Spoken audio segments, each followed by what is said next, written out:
Hello, Florence. Hello, everyone joining into our conversation today. This is Culture Vultures, and we intend to have another relevant conversation, honestly and openly, about culture. And today, our focus goes into or in the direction of accents, right? Why do we trust some accents more than others? And when does behavior actually reflect accent bias? And as always, Florence, you must have a wealth of experience here with people addressing you, maybe introducing themselves to you. And because of your appearance, not expecting a clear Hochdeutsch accent, perfect German, but maybe something else, maybe colored by a different accent. Yeah. So share your experience, share your encounters, please. Yeah. Must be interesting. So, hi everybody, and hi Bettina. Yeah, that's true. So people who don't know me, they either speak English, this happens, or they speak German, but don't expect a German or clear German answer.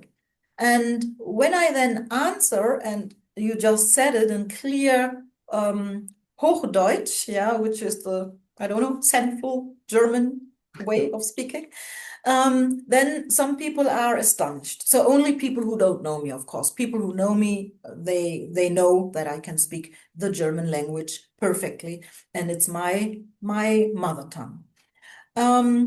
Yeah, so this is what happens, and I notice that the people then feel more comfortable talking to me because before they might have thought, oh, do I have to translate things? Do I have to speak slowly because she can't understand? But as soon as they notice that I can speak their language and I can understand their language, then I notice that it's a kind of relief. Yeah. So this happens quite often. Yeah. I think there is a lot of credibility that is attributed to us when we have the right accent. The accent maybe that people expect, or the accent that is accepted in a certain, either the country, the culture in general, or even in a company, right? So if we imagine a meeting in an international organization, and you have two people contributing in that meeting, probably the person with the stranger, with a more foreign, let's not say strange, the more foreign accent might be given more questions or might be criticized a little bit more. I think research shows that that's absolutely the case. And the person contributing with the company culture's accent probably doesn't get as many questions, or is accepted more, or not questioned or criticized. What does that say about our society as well, right? Yeah. So what you just said about what accent or what language is more accepted reminds me to the way how languages are treated in schools. So when we have kids with French origin or English origin, so British or American, so that is considered as cool, as modern, as very nice. But when we have kids with other languages or African languages, then it is said, oh, this kid has to learn German. I mean, the English kid also has to learn German, but there is the thought, oh, but in English, that kid is very good and can have the Leistungskurs, so the major in English, for example. Yeah. So I guess there are some languages, also the northern languages, which are accepted as cultivated, as more forward, and some other languages are seen as backwards. You know what I think? Actually, I think there is something else that's underlying in our perception of that. So I would argue the accents of people who are immigrating, of the typical immigrants in a country, they are perceived less Mm-hmm. than the accents of people who are in the more, established Mm-hmm. expat Mm-hmm. Yes, communities. exactly. Mm-hmm. That is what we perceive as, educated Yeah, and yeah. an accent that is actually interesting or Mm-hmm. sexy or whatever attribute Yeah, we give yeah, it. yeah. And people who are immigrants in our countries, Mm-hmm. yeah, we perceive as inferior in a way, Mm-hmm. Mm-hmm. which, yeah, as always, Mm-hmm. is Yeah, not that's correct, true. not appropriate, not fair. Mhm, mhm. Let me Um, share one example with you. Not long ago, I was in a shop and tried on some clothes, and the shop assistant, she spoke to me as well as to another lady who was mhm, also trying to buy things. And she first spoke to that lady, and I just did my things I had to do, I wanted to do. And the other lady, she was white. And I, of course, I'm black. And I didn't expect the shop assistant to approach me and to ask whether she can help or not. I mean, I didn't even need the help, but it mhm, was fine.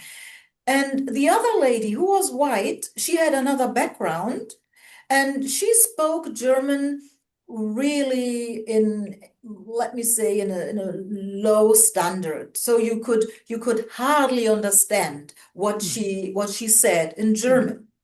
And I don't know why it happened that I also said something in my way of speaking German.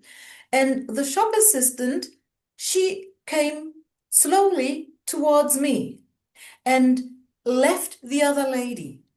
And I noticed because she was able to clearly understand me, and it was hard to understand the other lady. So in that case, it was not the skin color which influenced her mhm, behavior, but the way of understanding. And it was easier for her to understand me, mhm, and that's why she came into my, let me say, into my space and mhm, wanted to ask me whether she could help me or not. And mhm, she left that lady a little bit behind. mhm. And that was Interesting. a strange, but for me, still interesting observation. Yeah, absolutely. I also think that we attribute intelligence to other Mhm, people by the mhm, accent that they have. mhm, Instead of thinking, oh, that other person is already speaking a second language, because mhm. obviously it's not their mother tongue. That's it. Yeah. We judge it negatively and yeah, maybe judge them as less intelligent because in Mhm, our language they don't have the same level, which is mhm. normal for someone from abroad, right? That's it. Yeah. Exactly. And I think, or I mean, when she saw me and she saw that lady, she saw or heard, well, on the one hand, she heard, and with me, she saw um, uh, two people who are foreigners out Mm-hmm. of her point of view. And Mm-hmm. the fact that I speak German clearly made me, in her eyes, the more intelligent person Yeah. because I was able to speak the second language in a perfect, fluent way, Mhm. Mhm. which is not my second language, Yeah, yeah. my first language. What she thought would be your second That's it. language turned That's out it. to be your mother tongue. Yeah, Yes, yes, yeah. yes. So our world still gives us questions, right? What can we Mhm. do in this case? What should we leave here with what Fazit is a very German word? Mhm. What conclusion? Yeah, yeah. I think what you just said to ask oneself, is that the second language the person speaks? And perhaps we also get to know how long this person has lived in Germany. Mhm. Sure, there are lots of people, they've lived here for 40 years and can't Mhm. speak proper German. Yeah, But that also has a history. Yeah, it's not because the people are too lazy to learn German, but they didn't have the possibility to learn German some, yeah, that absolutely. days. Yeah, Mm. so like 40 years Mm. before when they came to Germany. yeah, 40 years ago. So before we judge, it's not easy, I know. And I don't take myself out of that. I also judge, yeah. Yeah. But before we judge, and this is what I try. I always try to ask, why is that the case? What I just see, or what I hear, or what I listen to. Yeah. Yeah. So don't judge a book by its cover. That's what it's often said. Try to understand the person. And not only before you judge, the better thing is don't judge at all. That would be the best. Well, the first step would be what you just said, really being aware of a bias. We don't have to beat ourselves up for that bias because it's something that is completely normal for human beings. However, we need to think about what we do next and not judge exactly is the way to do it, and then approach that person with a bit more empathy, a bit more understanding, and an appropriate way of talking with them. Whether we think they are intelligent because of the accent or not, because they might just be very intelligent, right? Yeah, of course. All right. So lovely to speak with you as always. Very interesting to hear your experiences. Looking forward to our next topic, Florence. Yes, that's right. And thank you for asking. You're very welcome. So, bye-bye. Bye-bye to everyone. Bye.